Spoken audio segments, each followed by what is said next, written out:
لا تجد ساندرا صعوبة في التوافق مع أحمد حول التناوب على المحطات المغربية والفرنسية، عندما يستمتع هو بمشاهدة ملك بلده الأم تشاهد معه ويترجم لها، وبعد ذلك يشاهدان معا محطة فرنسية. منذ زواجهما قبل 13 عاما اتفقا على أمرين: هي لا تعتنق الإسلام مقابل أن يتبع الأولاد ديانة أبيهما. حددنا الانتماء الديني للأولاد أن يعتنقوا الإسلام على أن أحتفظ بديانة الكاثوليكية، لكني أصوم في أول وآخر يوم من رمضان احتراما لديانة زوجي.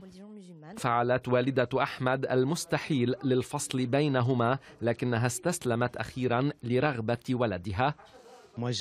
نجحت في تسوية المشكلة بين أمي وزوجتي التي تأثرت كثيرا في البداية، لكن العلاقة الآن على ما يرام. رغم تجاوز الأزمة على مضض بين زوجة أحمد وأمه، فإن والديه لم يلتقيا بوالدي زوجته ولا مرة واحدة.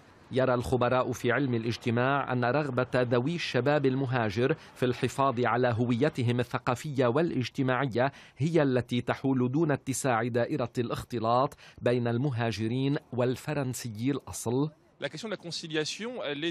مسألة التوفيق بين ثقافتي الزوجة والزوج يمكن حلها، لكن الأهل يتوهمون أحيانا، وهناك عائلات مختلطة كثيرة تجاوزت الأمر.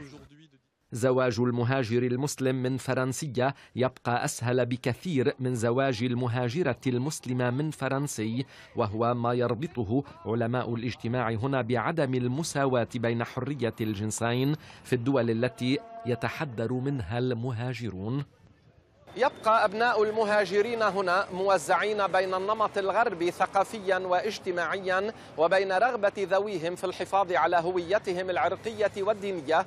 بعضهم ينجح في إرساء تسوية بين الأمرين، فيما يذهب البعض الآخر بعيدا، إما نحو الانطواء على ثقافته الأم أو نحو الخروج عليها، وإن كان هؤلاء أقلية في صفوف المتحدرين من دول المغرب العربي.